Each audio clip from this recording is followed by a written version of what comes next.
কোচবিহার সাগরদিঘির পারে দুই মেয়ের চুম্বন দৃশ্য নিয়ে প্রশ্ন সমাজ সচেতন মানুষের। আরে ভাই, এটা কি যুগ পড়লো? আমি মাঝে মাঝে শুধু ভাবি এদের বাচ্চাগুলোর তো কোনো পূর্বপুরুষ থাকবে না, থাকবে শুধু পূর্ব মহিলা। আর মাঝে মাঝে আরেকটা প্রশ্ন আমার মাথার মধ্যে শুধু ঘুরপাক করতে থাকে, যদি এদের বংশ বৃদ্ধিও হয় তো কিভাবে সম্ভব?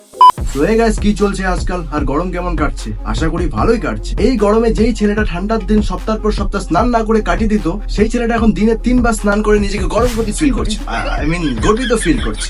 সত্যি গাইস, খুব গরম পড়েছে। তো এই গরমে এবার হয়তো আমরা আমফান বা ইয়াসকে দেখতে পাবো না, কিন্তু একটা জিনিস অবশ্যই দেখতে পারি, ঘরে ঘরে ফুড ব্লগার। আমফান এসে ঘর বাড়ি গাছপালা সব ভেঙে চুরমার করে দিচ্ছিল, তেমনি এই ফুড ব্লগারের ঝড়টা আমফান এবং ইয়াসের থেকে ভেরি ডেঞ্জারাস। প্রফেশনাল এই দেখতে পাচ্ছ, কিন্তু মানে খুবই আনপ্রফেশনাল। মাঝে মাঝে আমি এদের ভিডিও দেখলে কনফিউজড হয়ে যাই, এরা ফুড ব্লগার নাকি দুধ ব্লগার। কাকু, তোমার চোষার এক্সপিরিয়েন্স দেখে আমি পুরো ফিদা। তো প্লিজ দয়া করে কাকু আমার বাড়িতে এসে আমারটা চুষে দিয়ে যাও। মানে আমি মুরগির কথা বলছি, আমার মুরগির হাড্ডির কথা বলছি, সরি। That's professional. বর্তমান কাঁপিয়ে দিচ্ছি, দিনের বেলা চাঁদ উঠিয়ে দিচ্ছি। দিনের বেলা চাঁদ উঠিয়ে দিচ্ছে, এই তো দিদি, মানে দুরকম কথাবার্তা হয়ে যাচ্ছে, ডাবল মিনিং হয়ে যাচ্ছে দিদি।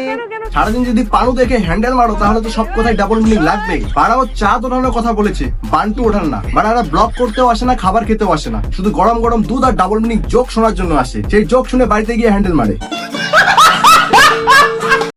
দিদি, এটা কি সাজিয়েছো? ফুড ব্লগের উদ্দেশ্য হলো ফুড রিভিউ করা, কিন্তু যারা এই ফুড ব্লগার করে তারা ফুড সম্বন্ধে কোনো বালই জানে না। বিরিয়ানি প্লেট সাজাচ্ছে, মানে ওটা বিরিয়ানি কি সাজাচ্ছ, কি বাড়ছো? ওটা তো দাদুর বেচি রে। কেন হ্যান্ডেল মারতে মারতে ভুলে গেছিস যে বাংলা ভাষায় ওটাকে মাংস ভাত বলে আর তোদের ভাষায় বলে বিরিয়ানি পাঞ্চ? এর জন্য বলে একটু কম মার। আরে দিদি, এটা কি সাজিয়েছো? ফুড ব্লগের মেন উদ্দেশ্য হলো ফুড রিভিউ করা, কিন্তু ওরা ফুড ব্লগের নামে ব্লগ করছে, কিন্তু কিচ্ছু জানে না, ফুডের বিষয়ে কোনো কিছু জানে না। বিরিয়ানিটাকে বলছে ওটা কি? কেন বাড়া, তোরা কি এতদিন থেকে গোবর খেয়ে আসতিস? এতদিন থেকে গোবর খাস তোরা? বিরিয়ানি বাচ্চা দেখতে পাচ্ছিস না?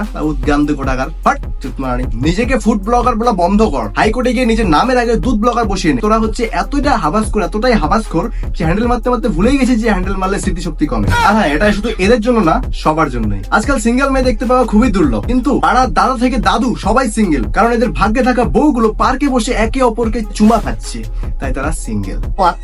কোচবিহার সাগরদিঘির পারে দুই মেয়ের চুম্বন দৃশ্য নিয়ে প্রশ্ন সমাজ সচেতন মানুষের।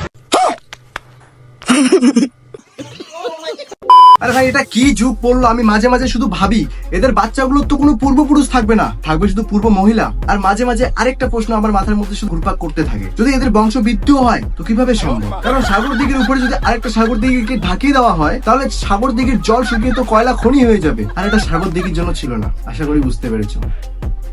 ভোটে কে দাঁড়াচ্ছে না দাঁড়াচ্ছে ওসব না দেখে নিজেরটা দাঁড়াচ্ছে নাকি আগে ভালো করে দেখো। তো একে নিয়ে আসবো নেক্সট ভিডিওতে, আর ততক্ষণে একটু তোমাদেরকে ডিসকাস করে দেই ভিডিওর ব্যাপারে। তো এতদিন আমি কোন সিচুয়েশনে ছিলাম, কেন ভিডিও দিতে পারিনি, কি প্রবলেম হয়েছিল, জানার জন্য আমার সাথে থাকো। এরপর একটা ব্লগ আসবে, ওখানেই বলবো। চ্যানেলটিকে সাবস্ক্রাইব না করে থাকলে সাবস্ক্রাইব করো, আর নোটিফিকেশন বেলটাকে অবশ্যই অল সেট করে রেখে দাও।